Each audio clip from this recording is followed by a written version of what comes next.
নমস্কার বন্ধুরা, তোমাদের সকলকে স্বাগত জানিয়ে আজকের ভিডিওটা শুরু করছি। আর আজকের এই ভিডিওতে আলোচনা করব হরিয়ালি অমাবস্যা, অর্থাৎ যেটি কিনা শ্রাবণ মাসের অমাবস্যা। এই অমাবস্যাতে করণীয় কিছু বিশেষ উপাচার।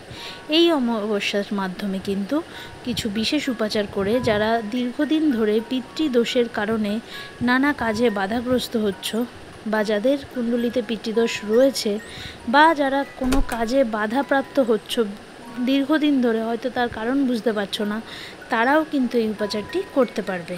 এই উপাচার করার জন্য দুটি মাটির প্রদীপ লাগবে এবং এই উপাচারটি করতে হবে 4 তারিখ, অর্থাৎ আগস্ট মাসের 4 তারিখ সন্ধেবেলা, অর্থাৎ 6টা থেকে 8টার মধ্যে বাড়ির উত্তর পূর্ব কর্নারে একটি মাটির প্রদীপ জ্বালাবে এবং দক্ষিণ পূর্ব কর্নারে আরেকটি মাটির প্রদীপ জ্বালাবে।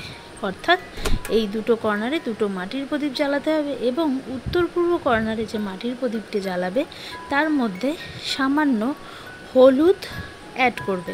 অর্থাৎ মাটির প্রদীপটি সর্ষের তেলে জ্বালাবে এবং তার তেলের মধ্যে সামান্য 1 চিমটে পরিমাণ হলুদ দিয়ে দেবে, গুঁড়ো হলুদ। সেটা কিন্তু তোমার রান্নাঘরে থাকা হলুদও ব্যবহার করতে পারবে। এর জন্য নতুন হলুদই কিনতে হবে এমন কোনো ব্যাপার নেই।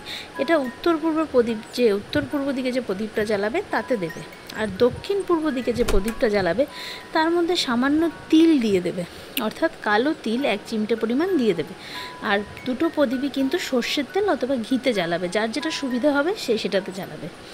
এবং একই সাথে একটা বাটির মধ্যে সামান্য সিঁদুর গুলিয়ে নেবে। সেই সিঁদুরটা তুমি উত্তর পূর্ব কর্নারে রাখবে, প্রদীপের পাশে রাখবে। এরপর উত্তর পূর্ব দিকে বসে, যেখানে প্রদীপটা জ্বালাচ্ছ সেখানে বসে এক মনে মা লক্ষ্মীকে স্মরণ করে নিজের যে উইশটা রয়েছে, নিজের উন্নতির উইশ হোক বা নিজের সম্পত্তি বৃদ্ধির উইশ হোক, যে উইশটা আছে সেই উইশটা মা লক্ষ্মীর কাছে করবে। হয়ে গেলে পর আবার সেম উইশ নিয়ে দক্ষিণ পূর্ব কর্নারে যেখানে প্রদীপটা জ্বালিয়েছ সেখানে এসে বসবে।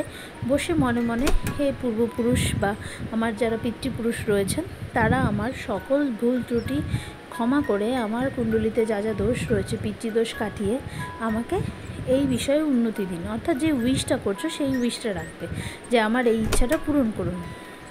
এটা হয়ে গেল। এরপরে ওই যে উত্তর পূর্ব কর্নারে সিঁদুরটা রেখেছো সেই সিঁদুরটা এনে বাড়ির যে লকার রয়েছে বা যেখানে টাকা রাখো বা আলমারিতে স্বস্তিক আঁকো।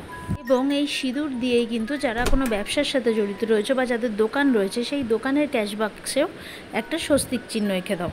এই উপাচারটি করো এবং এই দিনে নিম, তুলসী বা অশ্বত্থ গাছ বাড়িতে কিন্তু রোপণ করতে পারো। এটিও কিন্তু খুব শুভ বলে মানা হবে। এছাড়া যাদের বাড়ির আশেপাশে অশ্বত্থ গাছ রয়েছে, সন্ধেবেলা অশ্বত্থ গাছকে 7 বার প্রদক্ষিণ করে একটি প্রদীপ ও ধূপকাঠি অশ্বত্থ গাছের গোড়ায় রেখে নিজের স্বামী, সন্তান এবং নিজের দীর্ঘায়ু এবং রোগ মুক্তি প্রার্থনা করা যেতে পারে। এবং যে প্রদীপ দুটো বাড়িতে জ্বালালে, মাটির প্রদীপ দুটো, পরের দিন বাড়ির বাইরে কোনো গাছের গোড়ায় রেখে দেবে।